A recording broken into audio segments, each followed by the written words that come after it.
Saludos a todos. Lo primero es daros gracias por ver el primer programa y ahora vamos directamente con el segundo, en el que vamos a tratar el tema de Hellboy y la censura, o mejor dicho, la autocensura, pero vamos a empezar un poquito con los orígenes del personaje. Para eso, Juan Luis, pone un poco en antecedentes. Pues sí, señor. Hellboy es un personaje que nació en el mundo del cómic en la editorial Dark Horse, que es una editorial independiente. Y dentro de la editorial Dark Horse hay un sello que se llama Legend, y ahí Mike Mignola, escritor y guionista que en aquella época estaba en pujanza al haber hecho trabajos dentro de Marvel y DC, presentó este personaje. Y poco a poco, eso fue en el año 1993, y a lo largo de los años, escribiendo arcos muy interesantes y bastante icónicos como Semilla de Destrucción, Despertar al Diablo, Cacería Salvaje, el personaje se fue haciendo con un hueco dentro del fandom y convirtiéndose en uno de los personajes más relevantes del cómic independiente americano. Llegado el año 2004, bastante tiempo después de que naciera el personaje, Guillermo del Toro hizo la primera película, la primera adaptación a la gran pantalla, que luego tuvo su secuela, El Ejército Dorado. Y en este punto yo querría preguntarte, tú y yo que somos fans de Guillermo del Toro, ¿qué te parecen los Hellboy de Guillermo del Toro? Yo es verdad que tú lo reconoces primero, que Hellboy cuando la vi venía sin leer prácticamente nada de cómics de Hellboy, vamos, no había visto nada. Llegué de nueva y claro, a mí lo que me gusta de Del Toro es que visualmente es increíble. Luego ya, bueno, puedes discutir si sus guiones son más redondos, menos redondos, si son más sencillos, no más sencillos. Pero es verdad que visualmente, cómo él trata los proyectos, cómo él los cuida, cómo los lleva hasta el más mínimo detalle, es impresionante. Yo tengo que reconocer que disfruté de las dos entregas que hizo. Me quedé con las ganas de haber visto, yo creo que todos nos quedamos con las ganas de ver la tercera. De hecho, uno de los extras del Ejército Dorado hay una especie de cómic animado en el que te pone un poco de lo que va a pasar en la tercera entrega, pero bueno, quedó ahí congelado. Yo creo que fuimos muchos los que nos decepcionó ver que no iba a salir una tercera entrega y muchos los que no recibimos bien el famoso reboot, ¿no? Que tanto ahora claro. se llena de moda. Pero más que nada porque yo creo que más que nada porque nos faltó el cierre, ¿no? Sí. Esa sensación de un cierre, ¿no? A todos nos gusta un cierre, se quedaron esas dos películas, pero bueno, ahora se está diciendo que a lo mejor puede ser que dé el salto a Netflix. He leído por ahí. El problema que tiene la Hellboy del Toro es que la primera película, que estaba basada en Semilla de Destrucción, es bastante fiel al cómic, a su atmósfera, tiene ese toque Lovecraftiano que comparten tanto Mignola como del Toro. Pero la segunda parte ya, El Ejército Dorado, se basaba más en un guión original que Mignola hizo a mano con del Toro, y la fidelidad se fue perdiendo poco a poco y eso creó bastantes tensiones entre los dos autores. Ahora sí, la segunda entrega fue mucho más taquillera que la primera. Funcionó bastante mejor y claro, eso siempre dejó la puerta abierta a ese cierre de la trilogía que comentamos que también no es verdad que nunca. Tampoco hicieron una gran taquilla, es decir, fueron ninguna bien, de las pero dos. ninguna de las dos hizo una gran taquilla como para volverse locos. Y llegado a 2019 nos llega la nueva Hellboy 2019 de Neil Marshall, con esa polémica aquí en España, pero bueno, primero vamos a centrarnos. ¿Qué tal la película?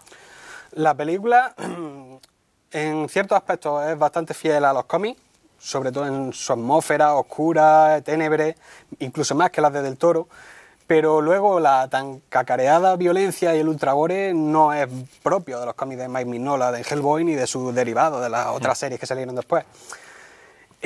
Como revisión gamberra del personaje, en un contexto mucho más violento y más oscuro, la verdad es que funciona bastante bien.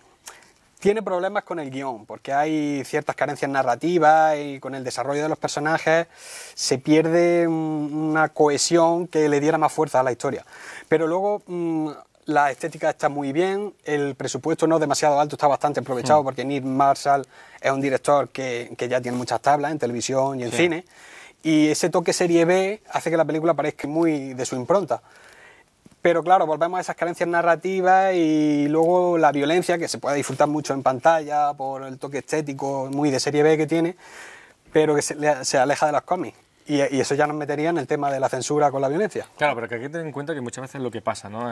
Cuando hablamos de violencia como tal, si hablamos de superhéroes, hablamos de monstruos, es que sería inevitable en la realidad que no existiera esa violencia. Claro. Es decir, lo que no es real, por decir de alguna forma, es la violencia que, entre comillas, tienen productos como Avengers, ¿no? Que es una violencia, claro. pero que verdaderamente no es realista, porque estamos hablando que es un hombre con una energía superior, golpea y golpea y golpea. Yo siempre he sido más defensor de que lo que pasa en El Hombre de Acero, por ejemplo, sería más realista, verdaderamente, más realista de lo que, por ejemplo, pasa en Los Vengadores. Sí, mucho más destructivo, pero es que es más realista.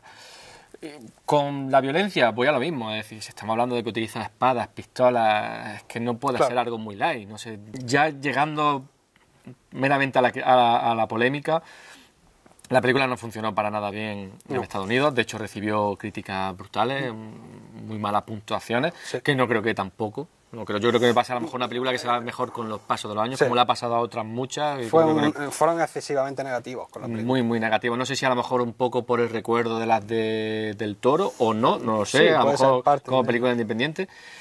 Pero esa censura, esa autocensura, ¿estás de acuerdo con ella? ¿Crees que ha mutilado verdaderamente la película? Porque muchas veces se discute si la violencia era gratuita o verdaderamente era narrativa. ¿Tú qué opinas al respecto? Hombre, la violencia, una vez que el contexto de la historia, los autores quieren aplicarla para dar su visión del personaje, son libres de hacerlo.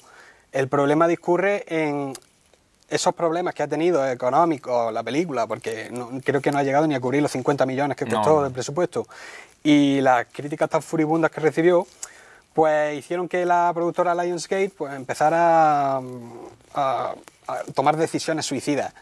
Y claro, aunque aquí en España ha llegado la versión mutilada, en algunos países de Latinoamérica ya llegó ese corte, en el que no se quita toda la violencia, que es lo que a mí me llama la atención, sino que los pasajes más explícitos, más viscerales, que hay algunas escenas que son bastante fuertes en el montaje, lo que sería el montaje sin censura, no tiene sentido, porque aquí en España la calificación por edades no es como en Estados Unidos. Sí, no es restringida, exactamente. Es simplemente orientativa. Exactamente. En Estados Unidos una calificación R no permite que un menor de edad entre a ver la película si no es acompañado de un adulto.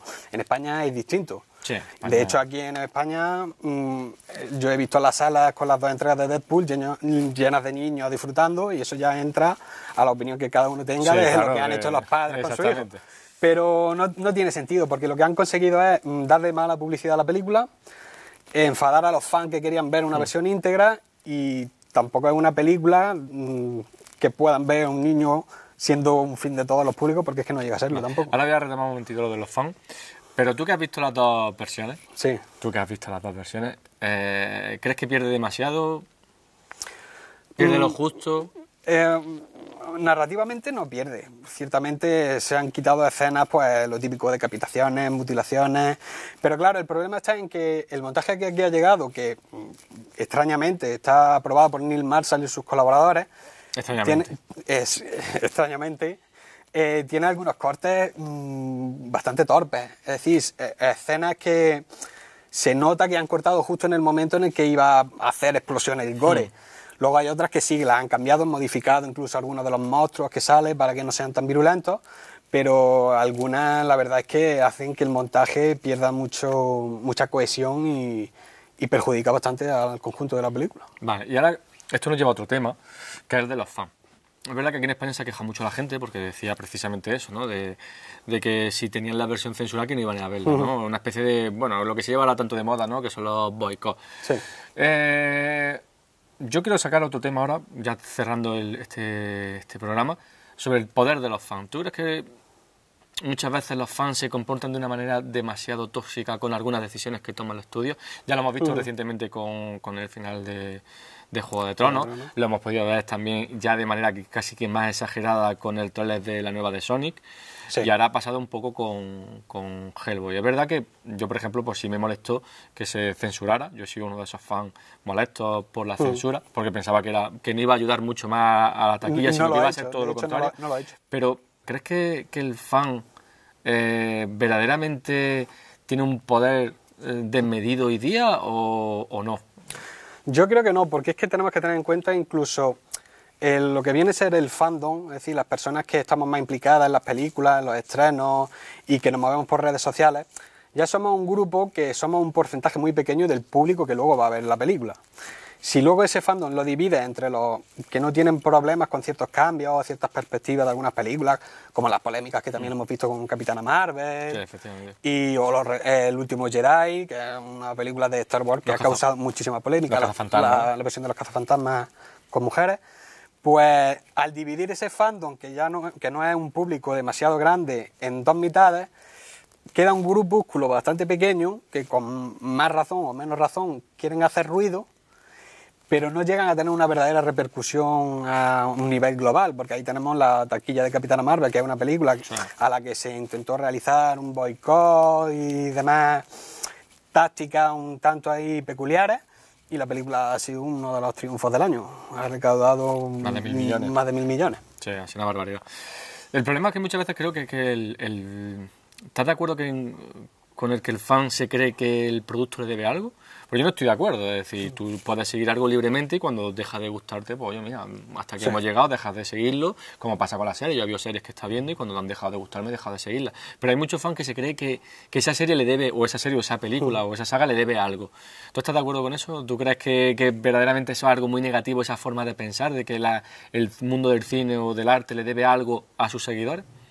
No, la verdad es que no estoy de acuerdo con eso. Además es que el problema está en que como hemos llegado ya por medio de las tecnologías, las plataformas de streaming y demás, a consumir tantísima ficción, estamos casi pegados a la pantalla, llega un momento que se puede comprender que haya una especie de relación muy cercana con el material audiovisual que consumimos, llegando luego pues a mimetizarnos tanto con él que compramos merchandising, nos gusta a los que somos coleccionistas ver los extras de las ediciones domésticas, pero yo creo que hay que tener un término medio y ser consciente de que son productos audiovisuales creados por personas que le han dedicado muchísimo tiempo y que tú puedes dar una opinión negativa o positiva, pero siempre desde una perspectiva razonable, sin necesidad de fanatismo y yo qué sé, de la toxicidad que tú comentas. Una crítica más moderada. Pues con esto llegamos ya al final, estamos ya en el límite del tiempo que nos habíamos puesto, porque en el anterior capítulo se nos hizo un poquito largo, era el primero y no pudimos evitarlo. Y sin más, pues bueno, nos despedimos por esta ocasión, nos vemos en el siguiente capítulo, no adelantamos esta vez cuál, porque vamos a intentar que sea un poco, bueno, que haya variedad. Así que nada, muchas gracias por habernos visto y hasta la próxima.